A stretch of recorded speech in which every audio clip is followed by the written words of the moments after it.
Good afternoon, everyone, and at home. Welcome to the Community Awareness today. Before we get started, there's something that I need to say to everyone here. The Community Awareness Program has brought us valuable programs concerning safety, security, homelessness, adult protective services, waste management, Larry Smith Correctional Facility, Coyote Awareness, Tech Cell for help for seniors, fire extinguisher use, and more. Today, as your Community Awareness Coordinator, it is my responsibility to provide you with the awareness of the rules in the upcoming elections that directly affect our community. Many of you have likely noticed the sign at the entrance to our beautiful Sun Lakes community. Unfortunately, I must express my disregard and disappointment regarding the situation as it crosses the line of decorum and respect. Numerous residents have reached out to me through cells, calls, texts, emails, expressing their concern and frustration about this disrespectful sign. Such behavior is without a doubt unacceptable. This is beyond having a difference of opinion. If those responsible cannot adhere to the basic election rules, refraining from displaying anything until February 9th, it raises questions about their ability to lead us effectively in the future. This sign's presence could negatively impact our community, particularly when prospective buyers are searching for a retirement home. It's not only embarrassing for us, but it's also for our friends and family and visitors. As signs will now start appearing in yards, removal or vandalism of signs without the consent of the sign owner is against the law. California Penal Code Section 488 makes this a petty theft misdemeanor. We deserve better. It is important that we come together as a community to ensure that our values and standards are upheld. Let's unite to safeguard the beautiful reputation of Sun Lakes, both for our generation and the ones that follow. If I could get everybody now to stand for the Pledge of Allegiance. I pledge allegiance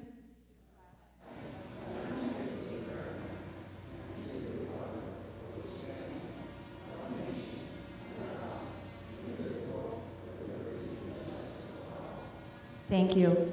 Right now, we're going to have Banning Police Department come in and just give us a brief update.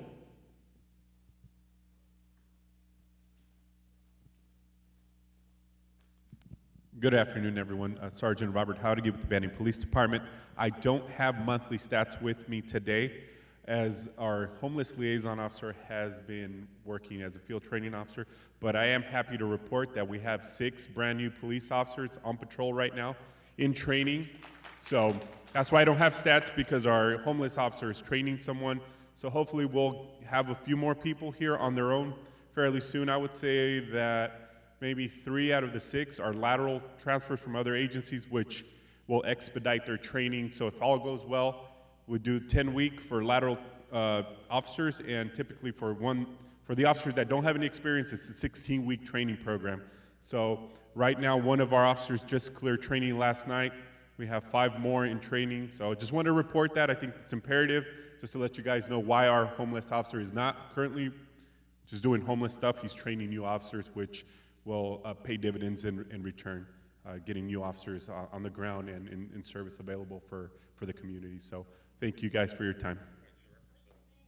Robert Howdige. I'm a sergeant with Banning Police Department. Howdige, it's Jauregui.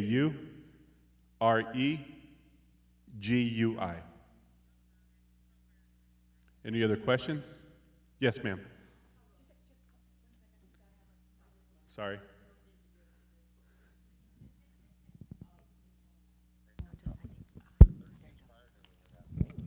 This is kind of off the subject. I see that you're wearing quite a suit of armor there. Yes. Is this standard everyday wear? Yes.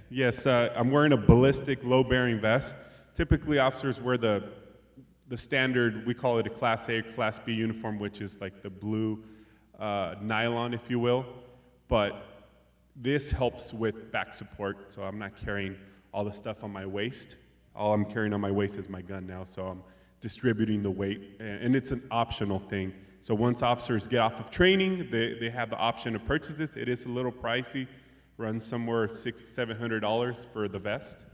But I've been doing this for over 12 years. I like this better because of the weight and your back. You have back problems. Wearing that other belt for years, you have so many tools behind your back. It's poking. You got a baton hitting you over here, and the handcuffs are all in your back. And when you're sitting in the vehicle, it wears on your lower back. So this is a lot more, I guess, comfortable, if you will. Thank you very much. Not a problem. Thank you.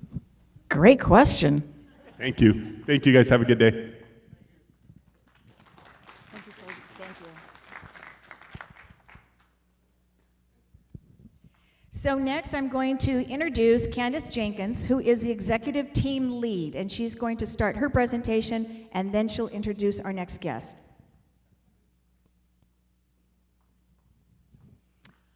Hello, everyone. Just before I forget, make sure that if you're going to ask questions, wait till I come around with the microphone, because this is being broadcast, thank you, on Channel 97.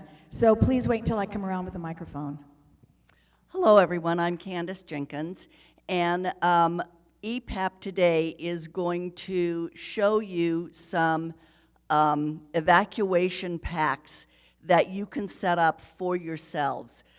These happen to be 4. 3 of them are for humans. 1 of them is for a dog. So if you have a dog, don't forget that you need to pack up a bowl for food, for water, whatever supplies they need, medications, leashes, harnesses, whatever it is that they're going to need, as well as for you. We are going to talk about the 2 different kinds of evacuations that we may be involved in. So during the drill last year, we talked a little bit about this. You may receive an evacuation warning either from the police department. If you're on rivco.org, they may send you an evacuation warning, or the state of California sometimes will send out an evacuation warning. So a warning is just that. They're telling you to get ready to evacuate if we need to. So that would be the time that you would grab your to-go bag, any important documents that you might have, any memorabilia that you want to take with you, special pictures, grandma's antique clock, her quilt, any of those kinds of things. That would be the time that you would want to grab those things and put them in your car. Now, if you receive an evacuation order, that means get out now. Don't grab grandma's quilt. Don't worry about any of that. Just get out the door with your go bag and go to someplace safe. That could be a friend's house. It could be a relative's house. It could be a local hotel. But that's the difference between the 2 types of evacuations. Warning gives you some time to get your stuff together, get it packed in the car, get the car out on the driveway, and be ready to go if you receive that order. You also, if you move slowly or don't drive well or have a long way to go, you might want to pack everything up during the warning and just leave before they actually issue the order. That way you won't feel as rushed. You're not fighting the traffic to get out of the community. So those are the 2 types of evacuations that we talked about today. I'm now going to introduce Ron Rezick, and he is the owner of Sea Devil Lighting, and it is a portable lighting company. So I'm going to hand this over to him, and he's going to tell you everything you need to know about portable lighting. Thank you. Thank you very much. Well, good afternoon, everybody. Thank you for having me here. I wish it was under a little bit better circumstances, considering I almost got washed away. So today I'm just going to kind of introduce our company, tell you a little bit about myself, and then I brought some different samples here for you guys to check out of some kind of emergency equipment, these battery packs, some lighting, and kind of give you an idea of a little bit more detail of what you might need in certain situations, and then what would be a good idea to have on hand if you do need some sort of power solutions or lighting solutions in case of an emergency, or simply if you just want to have some sort of recreational event and you do require power and lighting. Essentially, little generators. Oh, a little higher. Sorry about that. Too loud now. Okay, so Rescue Equipment. My grandfather, myself, and my dad all work here at Rescue Equipment. We've been around since 1957, and we're out of San Bernardino. And my grandfather had originally started this. He was a butcher. He owned the House of Modern Meats down on Del Rosa Avenue in San Bernardino. And then he had done a little bit of incident response work for the Forest Service and CAL FIRE. And he started out by taking meat up in his refrigerated trailer up to wherever the base camps were and the firefighters were, and providing them meat so that they could cook and have food on the job and attack the fires from a closer distance as opposed to being so far away, basically staging, getting guys fed, and sending them out to the events. And as that started and got going, we continued to advance and build more equipment, and now we're doing the large government contracts where we provide kitchens and tents and trailers, showers, bathrooms, the whole gamut. We can create a whole city. And out of this business, I created Sea Devil Lighting and Power.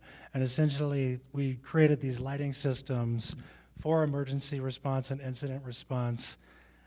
Originally, we had the big balloon lights, but I saw that there was something to this. It's essentially an improved light, just like you'd have in your home. It has a lampshade around the light, essentially, so it makes it easy on the eyes, very bright, and it puts out very clean shadows on the ground. So we sell these things all over the place for photography, movie studios, camping, outdoors, and this was really a big hit. We've been doing this now for about 7 years, and as we've gotten more into that, we started doing a little bit more emergency stuff on the side, and that's where we introduced these portable power stations. And that's really what I wanted to share with you today, because anybody can go get the lights, but the power stations in an emergency situations are going to be very important. When you have no power, you either need a generator or you need to go somewhere with power. With a generator, you can't run anything indoors. You're going to kill yourself. With these power stations, you can run indoors for hours and hours and keep your essentials on, your CPAPs, your refrigerator, condensers, lights. You can even run hot plates to cook food, and it's instant access, something you can put in your closet, and you can leave there for months, and in the moment's instance, power it on, plug it in, and you've got AC power, DC power, anything you need to run any appliance. You can charge your phones, your computers, everything you need. So why is this important? Well, considering we have this rain, considering we have earthquakes, and considering our infrastructure is a little bit less luxurious than it used to be, we're coming into more situations where we are seeing more power outages that last longer. And the support that we're able to offer as a state is getting spread thinner and thinner with the increasing size of population and the lack of funding for these incident response companies and organizations.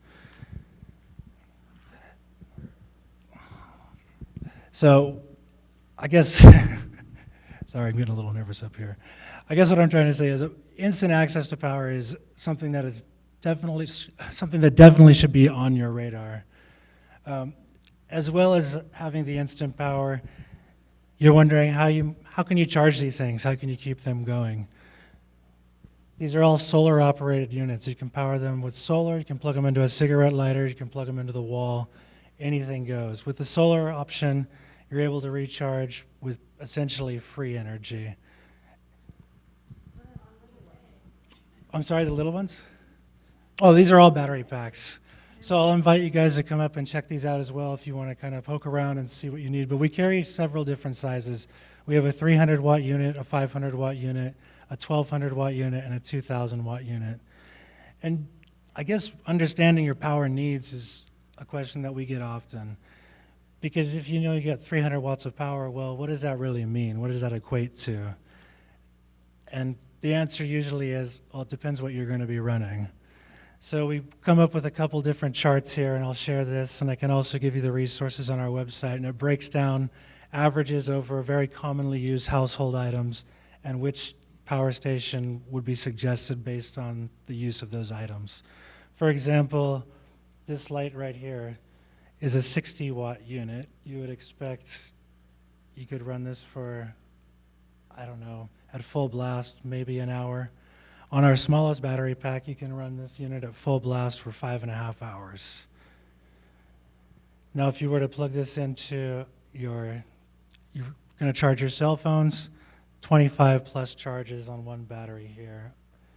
If you're going to use your CPAP, this typically for an average CPAP machine will run it for about 8 to 9 hours. So it's hard to know what you might need. And this is our smallest unit. You might be blown away and say, okay, well, I need this really big, expensive thing. You really need to understand your electrical requirements because you don't want to spend $1,200 or some online are up to $5,000, $6,000 on something that isn't necessary. Another question we often get is how long does it last? How long is the warranty? These units will typically last for about 10 years before you start seeing a dramatic bleed off of the power. So you could set it, leave it, charge it every 6 months, and essentially just run it out, recharge it, and it's going to continue to operate. If there is any issues with these units, we have a 3-year warranty on them, and we're right down the street here in San Bernardino. If you have any issues, we just give you a new one and replace it. Again, we also do the LED balloon lights. Now, this is kind of our flagship product, and they are very, very, very, very bright. But with these units, they draw very low power. So if you do have an emergency and you need light, these units draw such low power due to the LED chips in there. At 60 watts, this unit puts out about 7,800 lumens, which is a measure of how much light on the ground at 1 square foot. So in layman's terms, you can get about a 45-foot radius of good light on the ground, and it also does an omnidirectional light. So if you did have a room that's blacked out, you can plug in the LED balloon light and light up the whole room. You can also dim them down, so if it's too bright, you can set the mood, or you can go from amber to white light.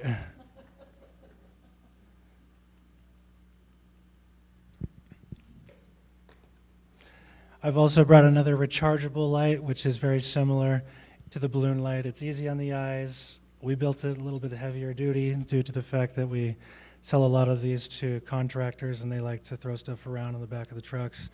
But this is a battery-operated unit. And same concept where you can recharge, you can store it, you can run it from 3 to 11 hours depending on which level of light you use. And then it is very lightweight and waterproof. So you can leave it out in the rain, out in the wind. And these would be also very handy if you did have an emergency because it's instant access.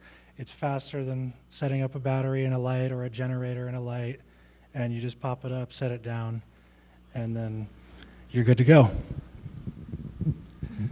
I also brought a little bit of information here I can show you online. And essentially, it's going to have some detailed information about our battery packs and our different products. We have a lot of resources online that would be a bit more helpful for you to really get into the details.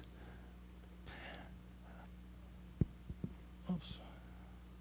But essentially, I thought I'd open it up for questions, and then if you did want to come up and test the product, it's really kind of a hands-on thing. I can give you the theory. It's a power station. You plug it in. It's got X amount of power. Yes?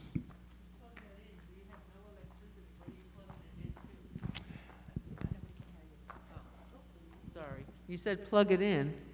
We have no electricity. What do we plug Well, in? right. If you have no electricity, this is your backup. So this holds a charge. Now, if you were to run through this power before you had power back on at your home, I would typically recommend either the solar panel or you can plug it into the 12-volt cigarette lighter in a vehicle. So if I put that out and get solar, right? It's solar? That one?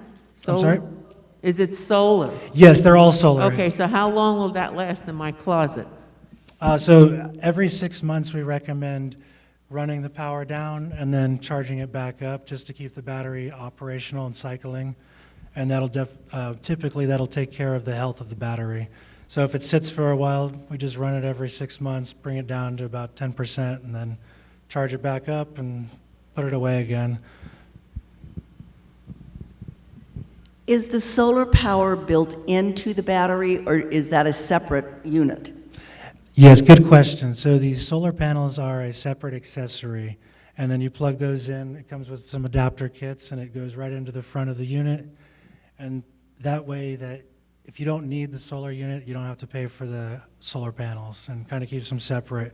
It also allows you to keep this unit indoors, and then you can run the cables out a window or out a door and keep the panels outdoors, so you can charge while you're using the unit inside. And you can charge the unit and operate the unit at the same time. Yes.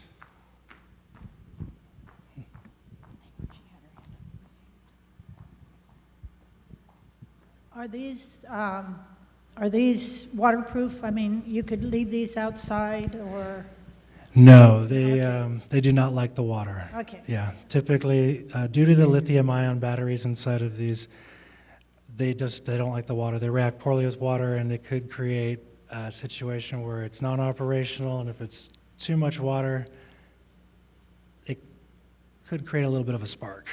How about on a covered patio that doesn't get direct? Yeah, that's fine. Okay. Yeah. If a person camping has a generator already, and they buy the solar panels separately and plug them in? Because those look like they would be great for camping. Yes. Yeah, you can buy the solar panels for these are universal solar panels, so you can plug them into any other battery. They also have a little port on the side to where you can charge phones and plug in some other stuff directly on the panel. Cool. And we have smaller panels. I'm sorry. This is the smallest panel. It's an 80-watt unit. We have a 100-watt unit and a 200-watt unit. That one unfolds. It's quite a bit bigger, though.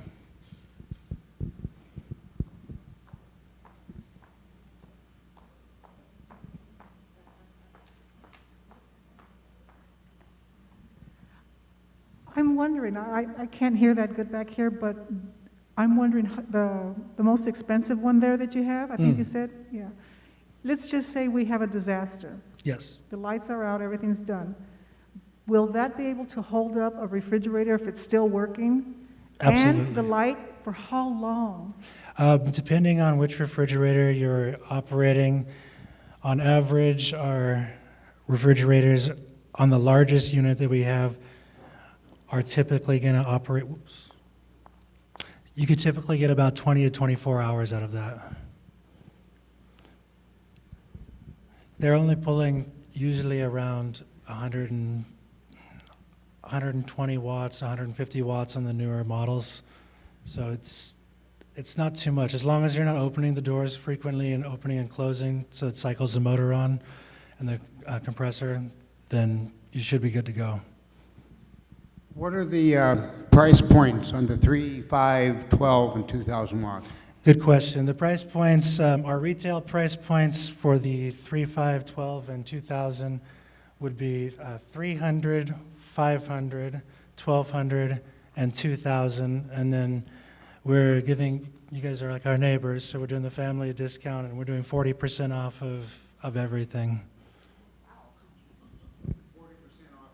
Yes, 40% off of the retail pricing. Yep. And I can just hand deliver because we're just down the road about 30 miles, so not a big deal. My question is, since it's lithium iron phosphate, are they pretty light, pretty easy to pick up and move around? Yes, yes, they're pretty light. Oh, sorry, they're pretty lightweight. The largest unit is about 37 pounds. That one's a bit heavier, but it does have a lot of batteries in there, with a total of 2,132 watt hours, which is going to be the capacity of the battery. The smaller units are very light, and again, everybody is welcome to come up and mess around with them, test them out, and see how it feels. But the smallest one, I believe, is about 7 pounds or so. I'm sorry, I think I need to understand just a little more. let's say, for instance, you said it's good for 24 hours. On a refrigerator on the largest unit? Right. Yes. Okay, let's say the disaster, they don't get to us for 3 days. Mhm. And you have the panel that can charge it. Yes. Now, can I have that plugged in while it's on so that it can keep charging itself? Yes. And it'll stay on for more than 24 hours then? Yep. Oh, okay. Yeah, so with our largest unit, you can plug in up to two of our largest solar panels, which would give you 400 watts of charging. Now that's if you have like perfect sunlight and it's the right angle. It's going to give you'll probably lose about 15% if it's blocked a little bit, but under the perfect conditions, you can get 400 watts down. You could charge the largest battery in 5 hours, as well as you'd have that 400 watts to work with while you're using something else. Okay, my question is really new because I don't know anything about solar. That panel that you have down there, Yes. does that have to be plugged in or just aiming at the sun? Just aiming at the sun, and then the wires from that you'll plug into the charging port on the battery. And how long does it take to charge that panel? Depending on the size of the panel, that unit right there is 80 watts, so it'll charge our 300 watt battery in about 4 hours. And it'll last for how long? Well, the battery will hold the charge until you use it, or as we recommended, probably burn it every 6 months and then recharge it again. For how long? How many hours will I get? Depends on what you want to use. If you plug in something high powered, like a hairdryer or something like that, you'll burn through the battery very quickly. If you plug in like the refrigerator, you could do the refrigerator. A mini fridge on the smallest battery will do about 5 to 6 hours. Now, so how much, is the panel separate price? Yes. And how much are they? The panels, there's an 80 watt, a 100 watt, and a 200 watt, and the pricing is $200 for the 80 watt, $239 for the 100 watt, and $499 for the 200 watt. And then the same discount on everything, 40% off of all of those prices.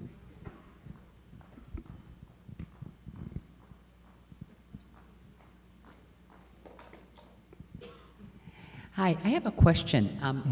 Do you have those light bulbs? I have the light bulbs that are plugged in all the time, and then if the lights go out, you undo them and you put this little end on, and they're like, you can carry them anywhere. Oh, like a lantern?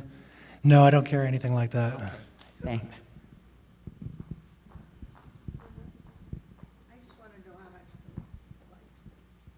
How much are the lights? Okay, so the lights, we have several different sizes of the balloons and the area lights. I just brought a couple samples to demonstrate. The 60 watt unit, it comes with a kit with the tripod and the bags and a bunch of different adapters and remotes.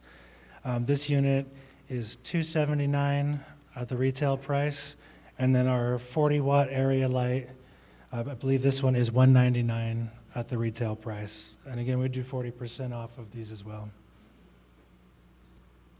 And I do have some larger units as well. This is a 40 watt rechargeable area light. And I do have a 100 watt unit, and then with the balloons I have units from, this is our smallest size, and I have stuff large enough to where we're putting them on light towers up to about 2,000 watts. But that's a little bit overkill. I see that this is on a tripod, so that can go up higher. Yes, this can get up to about 6.5 feet. You can Okay. squeeze about 7 feet out of it as Okay. well. Are there any other questions? No? Okay. Well, Candace and Janice are going to come back up here, and they're going to explain about each of these, and then as soon as they're done, you can come up here and talk to Greg. All right, so I'm going to let Janice talk about her 2 packs, and then I'll talk about mine when she's done. Okay, so my to-go bag, this one is a typical carry-on with wheels, because something was brought to my attention by Dory when we were doing our drill, and she said, what if people can't carry or lift the suitcase or your pack or whatever you have? And I was like, wow, great idea. And she had the roller bag. So this roller bag is, like I said, the typical one that we use on an airplane. It fits up in the compartment. I have what would be about a week's worth of items in here. I probably don't have as much water as I need, but I did throw some in here. I have a small charging system for my phone. I have a lot of snacks. I have some high-protein style things because if you aren't able to cook or do things like that, anything with high protein in it is necessary to keep you going. A couple of changes of clothes, including underwear, bras, socks, pair of shoes. Put your shoes in a plastic bag, because that way, if they get wet or anything like that, you have that plastic bag to put them back in when needed to be. I have tea paper, because you're always going to have that. I have a small first aid kit. I have my vitamins or other kinds of medication that I might need. A good pair of gloves, and I'm not talking about the gloves that are just like cotton ones. These are the rubber-based ones in case you need to move things out of your way to get to where you need to be. And then some extra plastic bags. This one isn't as, has as much stuff in it, but this is what I keep in my car in case I run into a situation. But again, it has change of clothes, toilet paper, and good information. The one thing that everybody should have in their emergency go bag is a sheet of paper that has, whether you put it in an envelope or in a plastic sheath, that says your name, your date of birth, what is your address, and then any other pertinent information, even how tall you are and things like that. Because if there were a situation where you really couldn't talk to somebody, that would be the first thing you would want to hand them and give it to them so they know who you are, and it also has emergency contact information. Actually, Like what we put in our file yes, of life, and that would including be your blood type. And I was just going to say, one of the things that if you have a file for life and hasn't been filled out right lately, or it's up to with all the records up to where it should be, just make a photocopy of that and put it in. But that's what's here, and I'm going to let Candace tell you what's in hers. So Candace, I have, Candace, I'm sorry, before you start, Michael, go ahead, come on up. No, because we don't know how long it'll be, and I don't want to hold you up. Oh, yeah. Oh. Thanks for gas. No, no.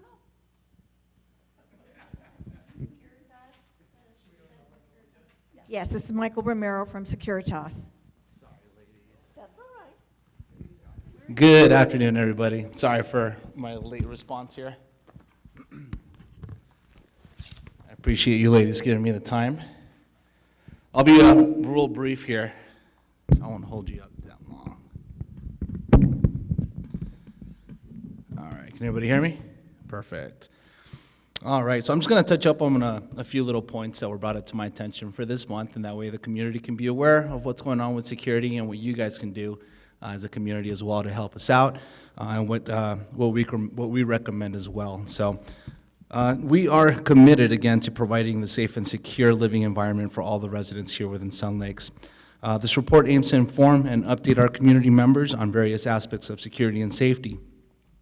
I'm going to be discussing concerns related to residents' credentials when using our gates, as well as enforcing citations within our community, reporting violations, and most recently, scammers that are targeting here at Sun Lakes Country Club that you folks need to be aware about. First and foremost, the enforcement of citations. Over the past month, there's been a significant focus on enforcing community regulations.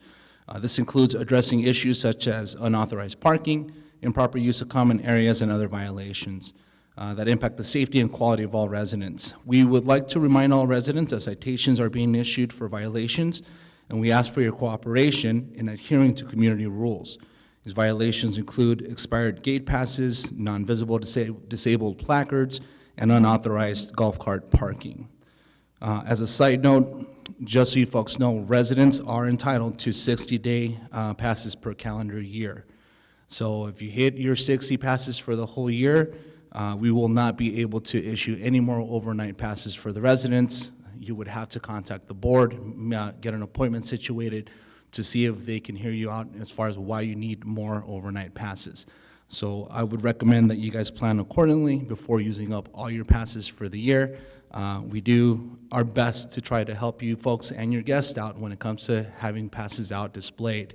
The passes that I'm referring to are these right here, folks. These passes need to be visibly inside your vehicle on your dashboard, not outside where your window wipers are at, because as you can tell, because of the weather, my guys are not going to be able to read a wet pass. So do your best in enforcing this and letting your guests know to keep this pass inside the vehicle at all times, okay? Guest lane credential checks. We take security for the community seriously, so as part of ongoing efforts to maintain safe environment, security personnel has been diligently checking residents' and guests' credentials when using the guest lane. It's an important measure to ensure that only authorized individuals and their guests gain access to our community. We appreciate all residents' cooperation in presenting valid Sun Lakes ID cards when using the guest lane, as this contributes to an overall security of the community. Gate officers will not be honoring a Sun Lakes Country Club vehicle tag as a form of ID. You guys sell that vehicle and forget to remove those decals, who's to say if you're a resident or not? So we're always going to be asking for a Sun Lakes ID as well as a security code. If you feel comfortable giving that to my gate officers, it is all a security measure that we're taking to prevent unwanted visitors from coming into the community. So please express that. District delegates, let your team know about that as well, okay? Reporting violations. Your active involvement is essential in maintaining a safe and secure community. Residents are encouraged to call us directly to report any violations or concerns immediately. Do not call us a week after an incident had occurred or a month after an incident had occurred. We'd rather get on top of that right away. We can check camera coverage the moment things happen, if we are accessible to seeing those cameras where the incident took place. If we wait a month's time, footage may no longer be accessible for us, and we're going to have a hard time trying to find out who the suspicious individual was that came through the communities. So call us right away, folks. A reminder, all residents that all calls are answered by the dispatcher in call center, not the gate officers working the gates. Gate officers will only make outgoing calls when trying to retain clearance on behalf of a resident for a guest. If we're calling you, you don't answer, we're going to turn the guest away. It'll become an inconvenience for you guests. So give us a call. Let us know who you're expecting. As long as you guys are given the clearance, we'll let them in for you. We don't want to see people piggybacking through the guest resident lanes, because we've seen that countless times. And those individuals will call the resident saying, hey, security's not letting me in. They can't come in through one of the resident unmanned gates. They have to come to the main gate, or gate number 5, or gate number 2, where we'll process and get them through for you folks. If you want to report any violations or concerns directly to security, you can call the number 951-845-2163.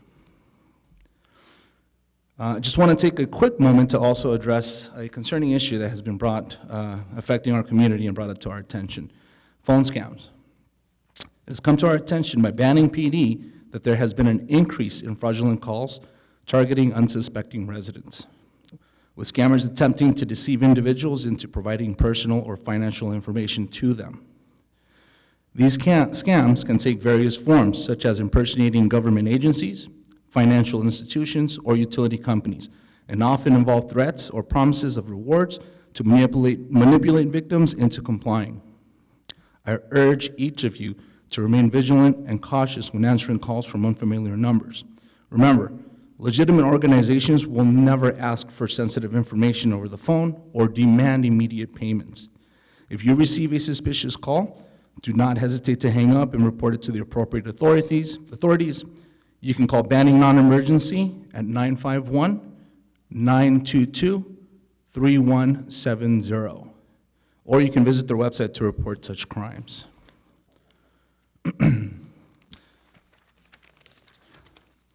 Lastly, traffic patterns at Sun Lakes has become an issue again, folks. Speeding is one of our main concerns, and we have some over in near Spanish Trail Cove, Pine Valley, including Palma Valley, Riviera, and Country Club. I've been getting multiple calls about speeders that are not complying with the stop signs, and they're just kind of speeding right through. Not only will it, by us complying with the rules and regulations with speeders, it'll also increase the likelihood of accidents but also endanger lives, and it diminishes the quality of our community for those that aren't complying with those rules and regulations. As residents, you all play a crucial role in maintaining traffic safety. Abiding by speed limits and being mindful of our driving behavior is a way to actively contribute to the well-being of our neighborhoods. We ask that all residents and guests please observe their speed limits, stay alert and vigilant, and lead by example for others to follow. In conclusion, my commitment to the safety and security of our community is valued and vital. If you have any questions or concerns, please feel free to reach out to me, our community security team. I am the Director of Security, Mike Romero. Next in command is Lieutenant Roman, who's not present here today. So together we can continue to make our community safe and a welcoming place for all of our residents here. Do you have any questions? Yes, Mike. We have a question asking that you repeat the non-emergency police number. Absolutely. So the non-emergency number that you can call Banning PD to report any incidents that are non-emergency is 951 area code 922-3170. And that's the non-emergency line. You'll have a recording to give you the options of what's going on and what you can pick. Dispatcher will pick up and send somebody out for you. I just wanted to mention that Savannah Drive has many people that are doing 40 miles at some points, if not more. Okay. With the active reporting of speeders, myself and Lieutenant Roman, if we have the available resources, we'll go out to those intersections and we'll stay put in those intersections, observing and reporting if we see any violations. Please contribute in calling us to letting us know what sections are problems. We'll forward those reports over to the safety committee so they can be on top of that for you, okay? Why only a 2-night pass? Years ago, I think we had a 3, and then they changed it to 2, and the wording on that 2-night pass wasn't very clear. I had at least one guest that got into trouble that was resolved. But if someone's coming in for the weekend and they stay Friday, Saturday, Sunday, it's really a nuisance to have to run up there and do that. Can you give an explanation for that? Absolutely. So the system is set up for my officers to only issue 3 days and 2 nights. All passes expire at midnight. So let's just say I give you a pass Friday night or Friday evening at 6 in the afternoon. It'll only going to go through to Sunday, and it's going to expire Sunday midnight, which means your guest is going to have to come over on Monday morning or before on Sunday before midnight to get an extension.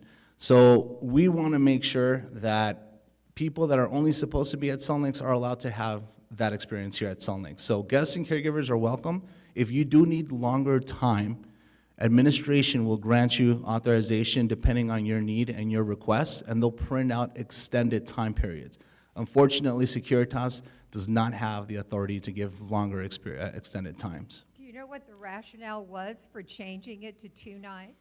I do not have that, but I'll be more than happy to look into that for you, and I'll follow up if you'd like. That would be great. Absolutely. We appreciate it. Of course.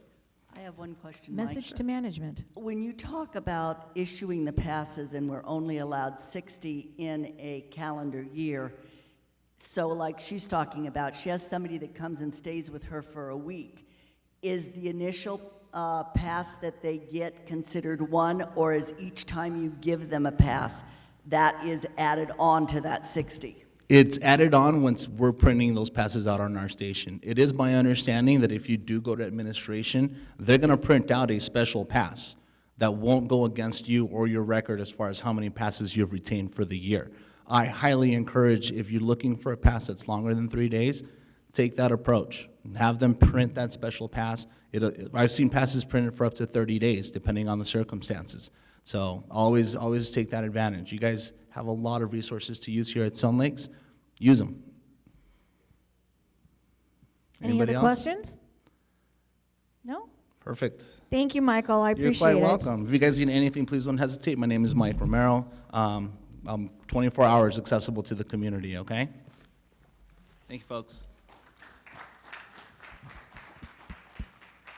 Okay, so now I'm going to go through my to-go bag, and I have many of the same items that Janice has.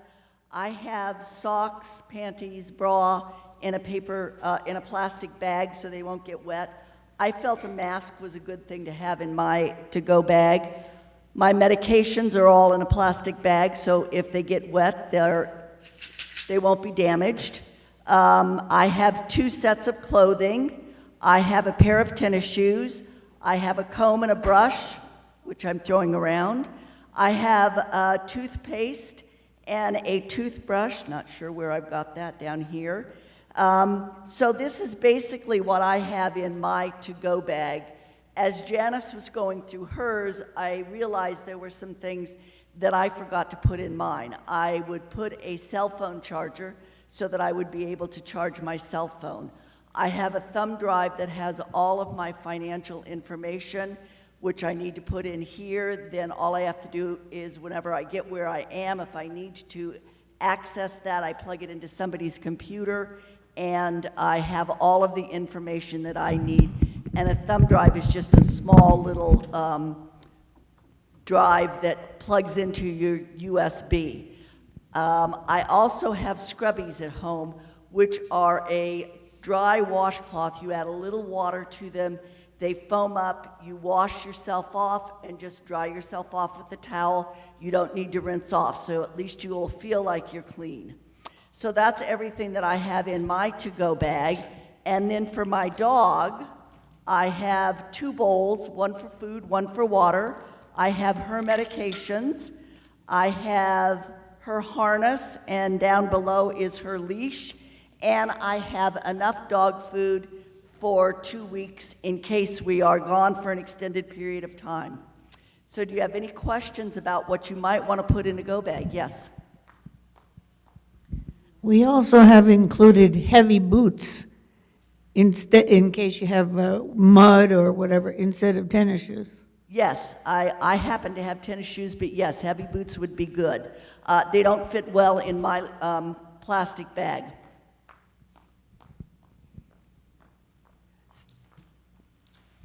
And if you're going to put your financial information on a thumb drive, you don't want to put it into a public computer. All that information would be downloaded. So having that information on a thumb drive is dangerous as far as like taking it, you know what I mean? That's good information. I just assume I'm going to my sister's or my son's, so. No, and I'm right. just saying it. But that's good information. I wouldn't have thought that, so yes. In our next, in the next Lifestyles magazine, there's a whole article about your important papers and what to take. And one of the other things that you should have readily available is the old-fashioned ammo box or a fireproof briefcase, and suggest strongly do not put anything original in it. So don't put your passport in it. Only copies of your driver's license, your birth certificate, those kind of things. Any paperwork that you have about your home or other property, that is all going to be in the March Lifestyle magazine. Janice, how often do you change the food in there if you have that all pre-made? So that is one of the things that also we talk about. Your medication and your food and your water should be rotated about every 6 months. So kind of like with the seasons. So right now, we're packed for winter. So come the spring, summer, we're going to rotate this stuff out because we're not going to want to be in flannels and that kind of thing, or we may not need the heavy boots at that time. So this is all, you rotate it. And I'm going to mention that right now on the 15th this month, Clark Botha is going to be here. He's from Loma Linda University Pharmacy, and he's going to be talking to us about how to stockpile your medication. So as Candace had in her bag, she had her medication in her actual bottles. Mine are just kind of shoved into something. But this is a really good idea because now she knows what it is, when it expires, and how many she has. And so this will be also talked about with Clark about how to actually stockpile, meaning get a lot for an event which we might need. But these also need to be traded out every 6 months. Any other questions?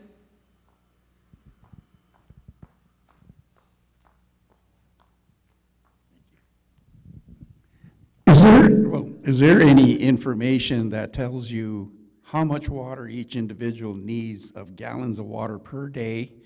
And as far as the storage of water, I'm understanding there's some kind of a tablet that you can add to the water to keep it pure. It's 1 gallon per person per day. And then if you have animals, you're also going to want to make sure that they stay hydrated. So you're going to have to estimate what your pets are drinking. And I personally buy the gallon containers of drinking water from the grocery store. I have them stored in one of my closets. I have some in my freezer. So I have enough supply of water for 2 weeks between the closet and what I have in the freezer. So I don't know anything about the tablets. I know that I've seen them, and you'd have to do your own research on that. I would not trust water coming out of the tap or out of the bathtub. So I wouldn't even risk drinking that. But if that's something that you are interested in doing, there are certainly tablets that will purify the water. There's also water purification systems that you can purchase that will do the same thing. Amazon is a great resource for that stuff. You can get filtration, even just your little Britas. They're not going to take everything out, but they're going to, if the water isn't as contaminated as you might think it is, they'll let you know from the city if it's drinkable, or chances are it's not. But there are lots and lots of the tablets, the filter systems, and they're all at different levels of taking impurities out. So check Amazon or your local disaster store. There's a good one in Redlands, but I can't think of the name of it right now. Simpler Life. That's a good place to go. I can remember I was a member of a community emergency response team in Downey, like 12 years ago. I'm sure we have them both in Banning and Beaumont. Both has a CERT team. It's an extension of what we do for our own community with the EPAP, but it's more elaborate. And they give us information about in a gallon of water, you could put just a spoonful of excuse me. Is it bleach? Bleach, yes, and it's not really gonna taste bad in a whole like one spoonful in a whole thing. But you can get more specific information from a CERT team just by looking in your phone book. I'm sure you can identify that. Right, you can go to rivco.org and look for disaster preparedness, and they have lists of things that you should be doing to be prepared, and water is one of them. Any other questions? I think we're going to wrap it up, so if you guys want to come up and look at the battery packs and the evacuation kits, please do. Before you do, I just want to give a couple of other announcements. Our next meeting is going to be March 5th. Nate Smith and Art Vela from the city will do a presentation on the Sun Lakes Boulevard extension. So if you have questions, write them down and bring them so they can answer them for you. Also, that same time, OPA, who is the Organizational Policy Assessment Team, they will explain and answer your questions on what they're doing for the governance policy. So if you have questions for that, please write them down, and so you'll be able to ask questions. And let's see, the last thing I want to say, is that Supervisor Gutierrez's office reached out to me, and in August, we're going to have a health and wellness fair. And they're going to have vendors here. They're going to have all kinds of speakers. So we're really, really looking forward to that. You'll be able to ask questions. There's going to be vendors here that you'll be able to talk to, get information from, possibly even supplements, something along that line. So I just wanted to let you know about that. But again, our next meeting is March 5th. I thank everybody for coming out in this rain, and I think the sun might just be poking through just a bit. But anyway, thank you, everybody, and if you want to come up and look at these, you're more than welcome to. Thank you. I also wanted to announce that the EPAP team is having an open house at our Emergency Operations Center on Saturday, February 17th, from 1 to 4. Please come, see how we operate in an emergency, see our extensive radio setup, and all of the supplies that we have in case you need them. Thank you.